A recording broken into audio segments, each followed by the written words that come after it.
Assalamualaikum warahmatullahi wabarakatuh. Kalau kita berkunjung ke Pulau Tidung kecil ini, banyak sekali wisata yang kita abaikan. Padahal di sini ada 7 wisata yang dirangkum oleh Detektif TV yang paling sering dilewatkan oleh para pengunjung atau para wisatawan, baik itu lokal dan asing. Apa saja 7 wisata tersebut? Yuk kita cek. Nomor 7 ditempati oleh Museum Fosil Paus Sperma. Melihat rangka fosil ikan paus ini, jujur saja, siapapun pasti akan takjub melihatnya. Bentuk rangkanya saja segini besarnya. Bagaimana bila dibalut dengan daging dan darahnya? Pastilah sangat besar sekali. Dalam sejarahnya, ikan ini terdampar di pantai Tanjung Pakis, Karawang, lalu dikembalikan ke laut. Namun tidak lama kemudian, di Muara Gembong, Bekasi, ditemukan dalam keadaan rojiun alias meninggal, tewas. Agar tidak menimbulkan bau busuk dan penyakit, paus ini ditenggelamkan dan tidak sampai setahun kemudian diangkat kembali ke permukaan untuk disusun kembali tulang belulangnya. Untuk tahu sejarah lengkapnya, kalian bisa mengunjungi museum di Pulau Tidung kecil ini. Sayang sekali rasanya kalau kalian tidak menginjakan kaki kalian di sini. Namun, pada kenyataannya, objek wisata ini banyak terlewatkan oleh ribuan pengunjung Pulau Tidung kecil setiap waktunya. Nomor 6 ditempati oleh budidaya Nemo. Jujur saja, pertama kali mendengar kalau ikan Nemo laut ini bisa dibudidayakan dan dikembangbiakan, Detektif TV langsung penasaran. Karena kalau budidaya ikan air tawar, sesulit apapun pasti bisa dicarikan solusinya. Berbeda dengan air laut. Karena kalau seperti ini, takdir ikan laut tetap laut. Artinya budidaya Nemo ini pastinya tetap menggunakan air laut sebagai wadah media utamanya. Dan ketika mengunjungi bagian ini, rugi sekali rasanya kalau tidak mengunjungi area salah satu tempat wisata di Pulau Tidung kecil ini. Mata kita akan dimanjakan oleh ikan-ikan yang seharusnya hanya bisa dinikmati di dalam laut ketika kita menyelam saja. Apabila kalian ke Pulau Tidung kecil ini, saran Detektif TV, sempatkanlah untuk mendatangi tempat ini. Daripada kalian harus menyelam ke dasar laut hanya untuk melihat ikan Nemo-Nemo yang cantik ini. Nomor 5 ditempati oleh memanah ikan atau nyerok obor saat malam hari. Kegiatan ini terhitung unik dan kalian bisa mendapatkannya dengan request kepada agen travel kalian. Karena bila tidak, maka salah satu kegiatan yang menjadi rutinitas warga asli Pulau Tidung ini tidak akan kalian dapatkan. Berbagai peralatan untuk keperluan ini akan dipersiapkan agen travel kalian. Kalian hanya tinggal melakukannya saja dan menikmati keseruannya. Tapi khusus memanah, hal ini pun bisa kalian lakukan di siang hari. Guide atau pemandu wisata kalian akan membantu mencarikan spot untuk melakukan hal ini di laut sekitaran Pulau Tidung kecil. Tentunya, jika ini di luar dari paketan wisata kalian, maka akan ada biaya tambahan untuk melakukan hal ini. Dan untuk nyerok obor, kegiatan ini sebenarnya menjadi bagian dari kekayaan adat warga Pulau Tidung. Sayangnya, di zaman sekarang ini, api obor sudah tidak lagi digunakan dan digantikan dengan lampu senter besar yang terang.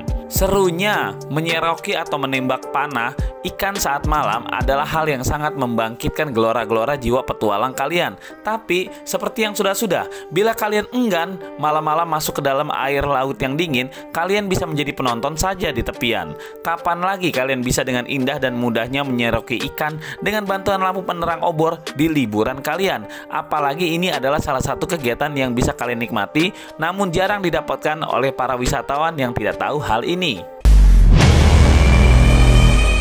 Nomor 4 ditempati oleh penanaman mangrove.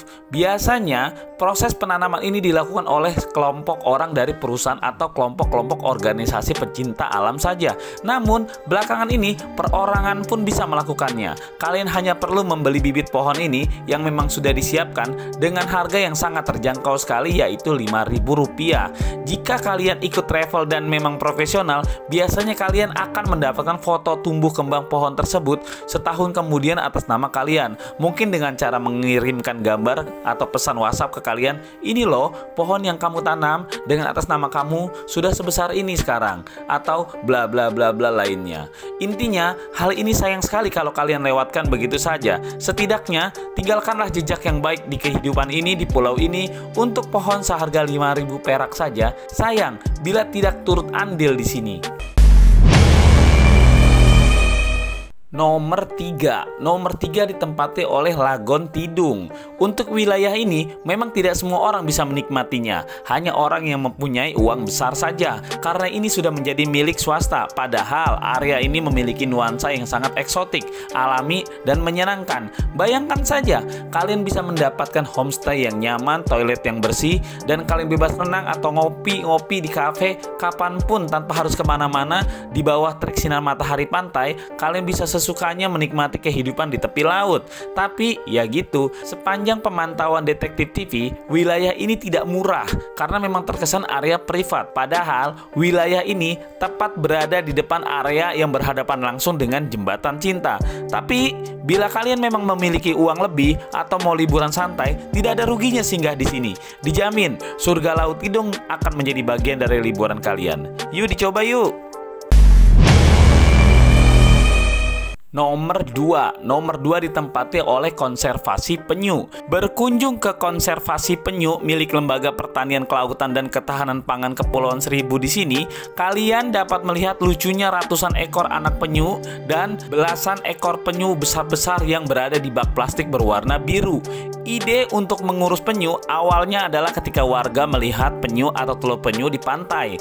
Nantinya warga tersebut melapor ke pengurus, lalu pengurus akan mengambilnya untuk ditampung di sini. Di sini, penyu dirawat sebagai media sosialisasi dan edukasi tentang perlindungan penyu. Jadi, masyarakat bisa tahu penyu itu bentuknya bagaimana dan kenapa penyu harus dilindungi.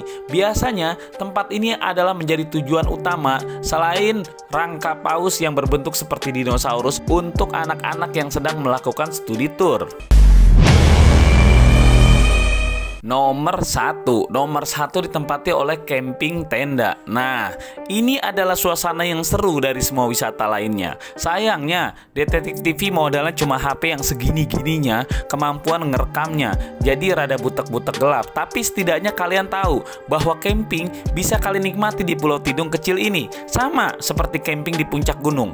Kalau biasanya kalian camping harus dengan mendaki gunung dan melewati hutan-hutan belantara, di sini kalian bisa dengan mudah mendapatkan nuansa camping dengan deburan ombak, dengan tamparan angin pantai yang begitu menyegarkan. Sayangnya, saat camping begini, kalian tidak boleh manggang-manggang atau bakar-bakaran. Mungkin karena ini adalah bagian tepi laut yang anginnya selalu berhembus. Bakar-bakaran akan membuat percikan api kemana-mana. Dengan begitu, resiko kebakaran atau area sangat tinggi. Bayangkan, jika kalian membuat api unggun, angin laut bertiup, dan api masuk ke tenda kalian, auto kebakaran. Ini bukan omong kosong, tapi realita yang sangat-sangat mungkin terjadi. Akan tetapi, pihak pariwisata mungkin menyiapkan area khusus bagi kalian yang tetap ngotot ingin mendapatkan suasana bakar-bakaran api unggun. Silahkan tanya agen travel kalian saja. Nah, itulah 7 wisata yang bisa kalian dapatkan di Pulau Tidung kecil ini yang selama ini terabaikan. Jarang sekali wisatawan menyadari atau tahu hal ini jika guide pemandu wisata kalian tidak memberitahunya. Baiklah pemirsa, sampai jumpa di konten selanjutnya. Itu adalah 7 wisata yang harus kalian datangi. Sayang kalau kalian ke sana tapi tidak menyambangi 7 tempat ini. Berbagi tidak pernah rugi, rugi kalau tidak pernah berbagi. Usikum wa nafsi bitaqwallah. Wassalamualaikum warahmatullahi wabarakatuh. Nah, itulah diskusi kita. Tulis di kolom komentar apa yang kamu pikirkan agar kita bisa mendiskusikannya lagi. Yang belum subscribe, jangan lupa subscribe dan aktifkan lonceng agar channel ini terus terbangun dan kamu menjadi yang pertama mendapatkan pemberitahuan video untuk diskusi-diskusi kita yang lebih seru lagi.